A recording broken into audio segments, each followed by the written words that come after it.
एक बार फिर से स्वागत है घटना चक्र में। हम चर्चा करें देश की चुनौतियां कई सारी हैं, लेकिन कुछ जो चिन्हित किए हैं। हमारे साथ जो मेहमान हैं अतुल अंजान साहब हैं, सीपीआई के राष्ट्रीय सचिव हैं। हमारे साथ वरिष्ठ पत्रकार अवधेश कुमार और पुष्पन कुलश्रेष्ठ हैं।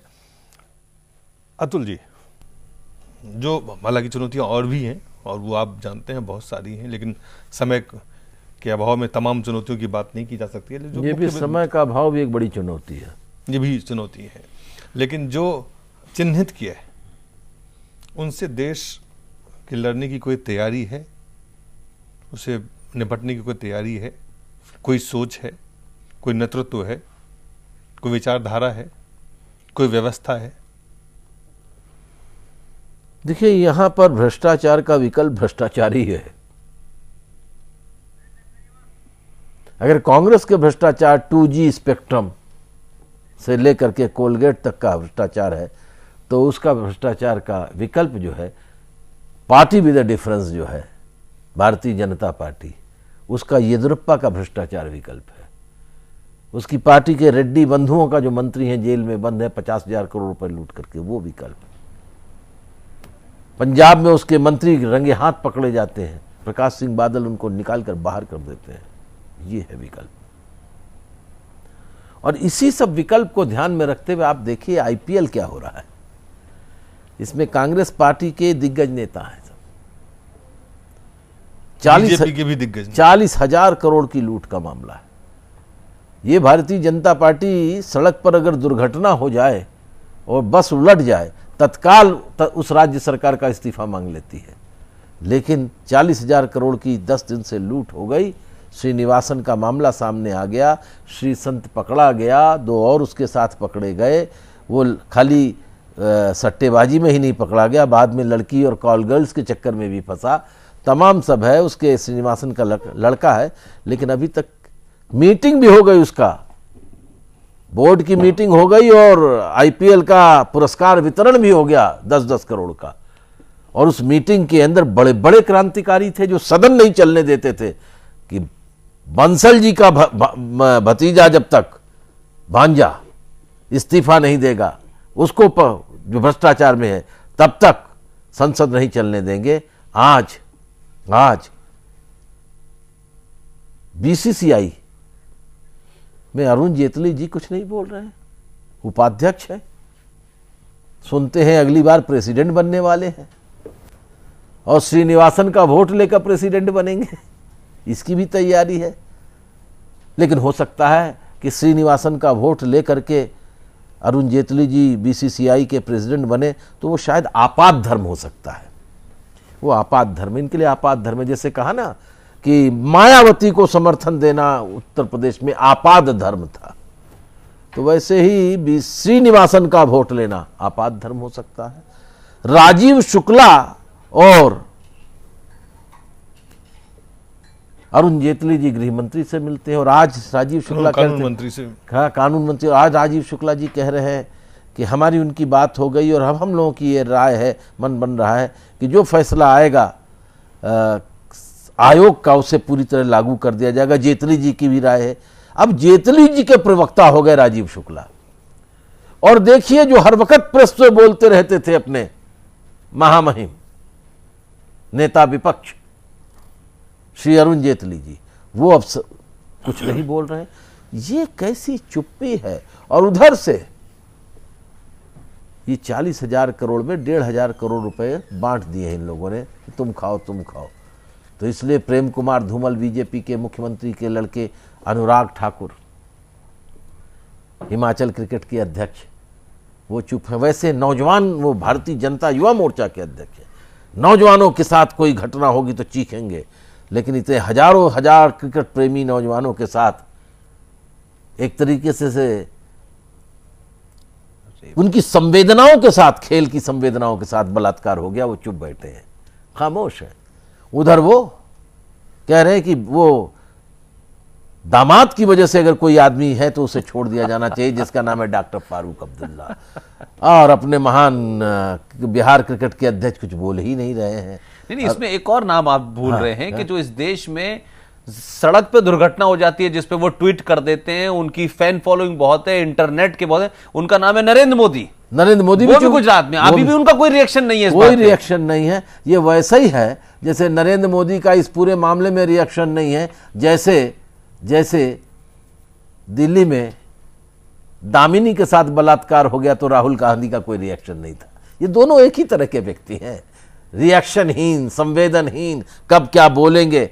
और ये सब भारतीय राजनीति के वो जटायु हैं जो सड़ी हुई लाशों के ऊपर से बड़ी तेजी से कांव कांव करते हैं, बहुत तेजी से कांव कांव करते हैं, परोस नहीं, बोलने को कुछ नहीं। संसद में 8 साल रहने के बाद ये भी चुनौती है कि संसद में 8 साल रहने के बाद एक बार कलावती का जिक्र किया, उसके बाद खामोश हैं, अब पार्टी सुधारने के लिए निकले। क्या हाल है। महामंत्री थे तब भी पार्टी चला रहे थे, लेकिन मीडिया जब उपाध्यक्ष हो गए तो ऐसा हुआ जैसे मालूम पड़ता है कि सारे आसमान से सारे पुच्छल तारे टूट करके गिर गए हैं और इन्हीं की झोली में गिर गए हैं और ये उपाध्यक्ष से कोई बहुत बड़ा काम करेंगे। बूढ़ा वंश कबीर का उपजा पुत्र कमाल। क्या बात है, कैसा परिवर्तन होगा। अब वही क्रांतिकारी हैं। हाँ, अब वही राहुल गांधी ही क्रांतिकारी है। शादी नहीं करेंगे, पूरी राजनीतिक व्यवस्था बदलेंगे। अब कम्युनिस्ट लोग क्रांतिकारी नहीं हैं। अरे वही क्रांतिकारी है, ये ढिंडोरची है भाई। यही लोग है, बाप मर गए अंधेरे में, बेटे का नाम पावर हाउस सिंह। इसलिए चुनौतियां भारत में एक नया नौजवान क्रांति का मशाल लिए है। तो हमारे देश में एक संकट है जिसके कारण इन चुनौतियों से लड़ने में अक्षम है। अभी जो चुनौतियां हमारे सामने है उसका एक बहुत बड़ा कारण भी है और उसका परिणाम भी है कि हमारे साथ सामने चुनौतियां। देखिए दिलीप जी बड़ा संकट में है। ये जरा मुलायम सिंह जी को देखिए, ये लालू को देखिए, रामविलास को देखिए, नीतीश को देखिए, ये क्या थे। 1971-71 में कम्युनिस्ट पार्टी का नीतिगत संबंध इसलिए था कांग्रेस के साथ कि बैंकों का राष्ट्रीयकरण हम लोगों ने मजबूरी में उनसे करवाया, राजा रानियों के प्रीवी पर्स खत्म कराए, तो एक राजनीतिक वो था। तो हमको देख करके, कम्युनिस्ट पार्टी को देख करके ये सारे जिन नेताओं का नया नाम लगाया ना, ये नारा लगाते थे, इंदिरा डांगे और मस्तान लूट रहे हैं हिंदुस्तान। ये नारा लगाते थे।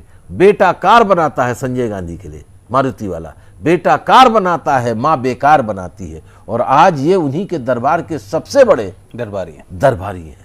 ये सबसे बड़े दरबारी हैं। भारतीय राजनीति की चुनौतियों में इन सब को भी देखिए। इन नेताओं का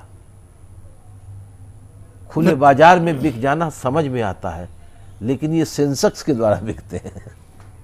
सबसे बड़ी स्थिति तब होती है जब ये सटोरियों के हाथों, ये बंबई स्टॉक एक्सचेंज में रख दिए गए हैं, एक सामान की तरह इनकी बोली लग रही है और ये बिक रहे हैं। भाषण देंगे खिलाफ में, वोट देंगे सरकार के पक्ष में। उत्तर प्रदेश में सपा और बसपा आपस में लड़ते हैं और दिल्ली में एक ही नाद से दोनों आदमी मुंह डाल के भोजन करते हैं। ये जो राजनीति की विवशताएं हैं। अभी इस वक्त एक और आदमी नहीं निकला है, ट्विटर किया पुष्पेन जी, वो अपने ट्विटर महाराज, वो दिग्विजय सिंह, वो नहीं किए। हाँ, उनका कमेंट नहीं आया, उनका नहीं आया। पूरा मध्य प्रदेश 10 साल में उन्होंने खत्म कर दिया, पूरी तबाह कर डाली। कोई योजना नहीं, कोई सरकार नहीं, कोई विकास नहीं, कुछ नहीं। और आज जो मध्य प्रदेश और छत्तीसगढ़ में माओवाद की समस्या है, इसके जनक आदरणीय प्रातः स्मरणीय श्री दिग्विजय सिंह जी हैं। तो चुनौतियां बहुत हैं। नेतृत्व की चुनौतियां जो है आज देश की सबसे बड़ी चुनौती। अवधेश जी, समय कम है। देखिए अब ये तो राजनीति पर लंबी चढ़, इस समय हमारी जो पतित और छड़ित राजनीति है उसका उदाहरण दुशासन में द्रौपदी के चीरहरण वाले दरबार से किया जा सकता है कि यहाँ कोई विदुर भी कम से कम खड़ा होकर बोलने वाला उपलब्ध नहीं है, हम सब लोग। लेकिन प्रश्न यह है जो आप कह रहे हैं कि चलो ये हम लोग लगातार चर्चा कर रहे हैं, लेकिन रास्ता कहाँ है? इन चुनौतियों से निपटने का कोई रास्ता दिख रहा है कि नहीं दिख रहा है? सवाल तो यह है। तो मेरा मानना यह है कि इस समय का जो दूसरा सबसे बड़ा संकट, पहला तो हमने कहा, वो दूसरा जो सबसे बड़ा संकट और सबसे बड़ी चुनौतियां ये है कि जो हमारे सामने संकट और चुनौती है उसी को ये लोगों के मन में बैठा दिया गया है। जो संघर्ष करने वाले लोअर मिडिल क्लास के लोग हैं, पढ़ने वाले छात्र हैं, जो एक्टिव लोग हैं, जो वाकई जिनकी दुर्भिसंधि नहीं है सत्ता के साथ कि ये इसी में तुम्हारा कल्याण है, इसी में तुम्हारा विकास है, वो सबसे बड़ा संकट है कि उनको समझा देना कि भैया ये विनाश की ओर जा रहे हो। जैसे उदाहरण के लिए मैं एक उदाहरण आपको दे रहा हूं, गांव गांव में बैंक खोलने की बात हो रही है, बैंक राष्ट्रीयकरण की बात अतुल जी कहे हैं। भारत के बैंकों की कुल संपत्ति रही है, आप समझिए कि 14,46,000 करोड़ मान लीजिए। और जो अभी नमो नारायण मीना ने जो 2010 में उसने एक आंकड़ा दिया था राज्यसभा में कि 14,12,542 करोड़ 71 लाख रुपया तो केवल औद्योगिक घरानों को कर्ज दे दिया गया है। अब आप सोचिए, अभी आरबीआई ने जारी किया है कि जो जितने हमारे देश में ये डीएलएफ हैं, ये कौन सा है, और सारे पार्श्वनाथ हैं, ये इनको जो है अभी 5 साल का उसने आंकड़ा दे दिया है कि रियल एस्टेट को 1,22,000 करोड़ रुपया कर्ज तब दे दिया गया है जब इनका घाटा चल रहा था। 71% बैंकों का एनपीए इनके पास है। तो सवाल यह है कि जिस रास्ते हम समाधान तलाश रही है सरकार, वो चुनौतियां बढ़ाने वाली है और हमको लगता है कि इसी में हमारा समाधान है। इसलिए आज का जो संकट मुझे लग रहा है कि सही ऐसा राजनीतिक नेतृत्व जो ये जो धुंध कायम है मीडिया और पूरे प्रचार तंत्र का और राजनेताओं का, उसको तोड़ के पहले देश को कम से कम ये तो बताए कि आज की चुनौती ये है, जो तुमको विकास लग रहा है, तुमको अपना हित लग रहा है, वही चुनौती है। और इसके लिए उठ के खड़ा होना और जो कुछ भी हमारे सामने बच गया है उसको बचाना और फिर पुनर्निर्माण का काम करना, ये इस समय का एक बड़ा संकट मुझे लगता है। जो काम पता नहीं कौन करेगा, हम लोगों की कितनी क्षमता है, अतुल जी कितना करेंगे नहीं बता सकते। अवसर दे दीजिए जी, आप अवसर दे दीजिए हमको, अवधेश जी मैं कर दूंगा। नहीं, अवसर तो लेनी पड़ेगी हमको, आपको तो दिलाइए ना। आपको अवसर, गैर भाजपा गैर कांग्रेस विकल्प ही देश के लिए कुछ कर सकता है। बिल्कुल कर सकता है, ये मैं भी इसको स्वीकार कर रहा हूं कि ये इस समय भाजपा और कांग्रेस की हालत यही है अतुल जी कि अगर इनके नेता को उनके दफ्तर में आप बैठा दीजिए, उनके नेता को इनके दफ्तर में, तो कोई अंतर ही नहीं आएगा। ये इस समय सत्ता पक्ष और विपक्ष की हालत हो गई है। लेकिन तो ये गैर तो भाजपा गैर कांग्रेस विकल्प एक राजनीतिक पहल तो हो सकती है, लेकिन जो चुनौतियां हैं नेतृत्व की, वो कहां से गैर भाजपा और गैर कांग्रेस, वहां वो नेतृत्व की चुनौतियां अब क्यों नहीं सामने आ रही है? जो अगर नहीं, मैं तो इससे आगे बढ़ूंगा, मैं इससे सहमत नहीं हूं। इस समय भारत की सभी राजनीतिक पार्टियां, मैं उसमें वामपंथी दलों को भी शामिल करता हूं, यद्यपि वामपंथी दल बाकी से कम भ्रष्ट और पतित है, लेकिन संघर्ष का मादा सारे दलों में घटा है इस समय। उसका शिकार वामपंथी दल भी है। इसीलिए भारत में हो सकता है दलों में घटा हो, लेकिन लोगों में बढ़ गया है। लोग अब खुद से सड़क पे आना शुरू कर चुके हैं। नहीं, लोगों में गुस्सा है। दिलीप जी, आप भी लोग परिवर्तन चाहते हैं। वो आप भी, जो बदलाव नहीं होता है वो अन्ना हजारे के और उसको जो आप कह रहे हैं, नहीं, मैं अन्ना हजारे और अरविंद केजरीवाल के बाहर जो लोग हैं, आम लोग हैं, जो युवा हैं, जो ग्रामीण इलाके में लोग रहते हैं, परिवर्तन चाहते हैं। अगर वो गुस्सा में है, मैं अतुल जी से पूछ रहा था, अतुल जी कहते नहीं परिवर्तन तो चाहते हैं, वो नहीं परिवर्तन चाहते हैं। जो हम लोग देखिए, अतुल जी पॉजिटिव सोच रहे हैं, अतुल जी पॉजिटिव सोच रहे हैं। समाज में जाने पर, संघर्ष के लिए बुलाने पर कितने आने वालों की संख्या होती है, सभाओं में कितनी होती है, धरना प्रदर्शन में, सब हम लोग जानते हैं। लेकिन उसके लिए जो प्रेरणा होनी चाहिए वो खत्म है, मैं ये कह रहा हूं। उसके लिए प्रेरणा और दिशा जो दिखाई जानी चाहिए, उसकी चुनौती चाहे वो भाजपा में हो, चाहे कांग्रेस में हो, चाहे मुलायम की हो, क्रेडिबिलिटी का संकट है। और जो बात अतुल जी कह रहे हैं, मुझे लगता है कि ये जो धीरे धीरे जो नीचे से जो दलाल थे सत्ताओं के, वो अब दलाल नहीं रहे, अब वो व्यवस्था पे काबिज हो गए और उनकी गिनती इतनी आगे बढ़ गई है कि अब आप ये उम्मीद करें कि कोई एक आदमी निकलेगा तो ये तमाम सारे लोग इसके एकजुट हो जाते हैं। आप देखिए कि थर्ड फ्रंट की सरकारों को कमजोर किसने किया? थर्ड फ्रंट की सरकारों को इन्हीं लोगों ने कमजोर किया और आज ये माहौल बना दिया कि देखिए साहब, थर्ड फ्रंट तो कभी चलता ही नहीं है, इस पे गलती ना करें। और ये बीजेपी भी अलाक रही है और ये कांग्रेस भी अलाक रही है। मेरा कहना यह है कि आप इस व्यवस्था को मिटाएंगे नहीं जड़ से, तब तक आप ये उम्मीद करें कि एक पैदा होगा। हमने देखा टीएन सेशन पैदा हुए, टीएन सेशन ने जिस तरीके से इलेक्शन कमीशन को ठीक किया, जब वो चुनाव लड़ना चाहते थे राष्ट्रपति का, तो उनको 7 प्रपोजर मेंबर ऑफ पार्लियामेंट नहीं मिले कि उनका नाम कोई प्रपोज कर दे। तो मैं ये नहीं कह रहा, मेरा कहना यह है कि 1 या 2 या 3 या 4 या अन्ना या XYZ किसी का नाम ले लीजिए, वो व्यवस्था में इतने ऊपर तक चले गए हैं दलाल और कॉर्पोरेट हाउस के आपको वो रहने ही नहीं देंगे। इसीलिए आप चुनाव की प्रक्रिया में देखिए, कोई साधारण आदमी सोच ही नहीं सकता इस भीड़ के अंदर कि उसकी आवाज या वो उस पूरे आडंबर से लड़ सके। इसलिए जो लोग हैं भी वो हाशिए पे बेचारे खड़े हुए। रास्ता क्या है? मैं वही कह रहा हूं कि इस व्यवस्था को आप सत्ता ना बदलें। भारतीय जनता पार्टी आ गई, नरेंद्र मोदी आ जाएंगे, संकट दूर हो जाएंगे, फलाना आ जाएगा, दूर हो जाएगा। आप अच्छे लोगों को चुनने में पहले उन लोगों को ढूंढे, कौन है वो अच्छे लोग। कोई एक पार्टी को आप जिम्मा दे दें फिर कहेंगे साहब ये अच्छा करेगी, बाद में पता मुलायम सिंह भी वही निकले, मायावती वही निकली, बीजेपी वही निकली। ये समस्या का हल नहीं है। ये थोड़ी देर के लिए क्षणिक अच्छा लगता है, अच्छा बीजेपी का करप्शन था तो हमने कांग्रेस को बिठा दिया, कांग्रेस का करप्शन, हम बिठा तो इन्हीं चोरों में से रहे ना।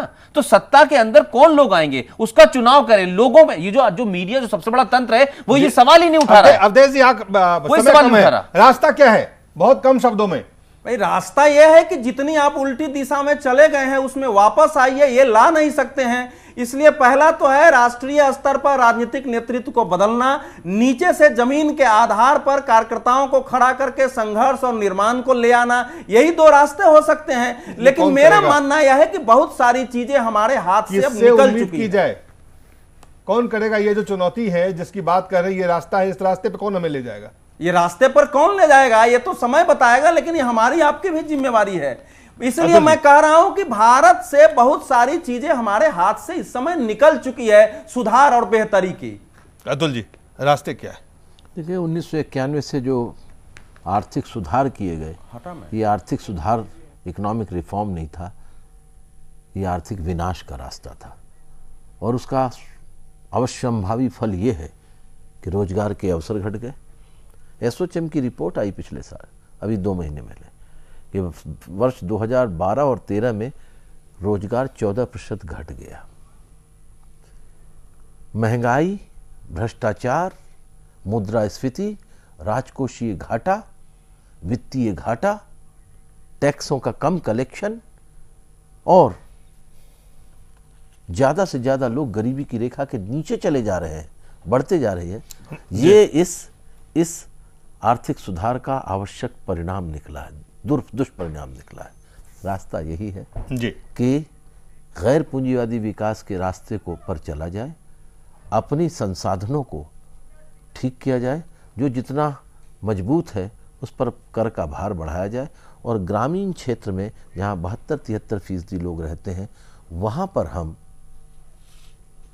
आधारभूत संरचना को तेज करें, अस्पताल, स्कूल, कृषि आधारित उद्योग लगाएं, नौजवानों को कृषि की तरफ आकर्षित करें। ये सवाल है कौन करेगा? ये सब केंद्र सरकार, इस देश के अंदर केंद्र की सरकार आपको लगती है जिस सिस्टम सरकार ये सरकार नहीं, बदलना पड़ेगा। और देश की जनता, और अगर देश की विकल्प नहीं, विकल्प बनाना पड़ेगा देश की जनता को। आपकी हम देश की जनता को विकल्प नहीं, हम आपके चर्चा में, घटना चक्र में क्यों आए हैं? कोई आपसे कुछ पैसे लेने आए हैं? हम ये चाहते हैं कि 10 आदमी भी अगर इस घटना चक्र को देख करके समझें और उसके बाद आगे बढ़ें कि इस देश को बचाना है। खेती बचेगी तो गांव बचेगा, गांव बचेगा तो खेती बचेगी, खेती और गांव बचेगा तो किसान बचेगा, किसान, खेती, गांव बचेगा तो देश बचेगा। ये अगर सोच को लेकर चलेंगे तब हम आगे बढ़ पाएंगे। और इसके लिए ये जो एक लंबे अरसे तक पिछले 15 सालों को अगर ले लें तो 9 साल कांग्रेस के नेतृत्व की एनडीए, 6 साल भाजपा के नेतृत्व की एनडीए ने जो लगाए, क्या हुआ? भाजपा के नेतृत्व के इस 6 साल में 1,20,000 किसानों ने आत्महत्या की।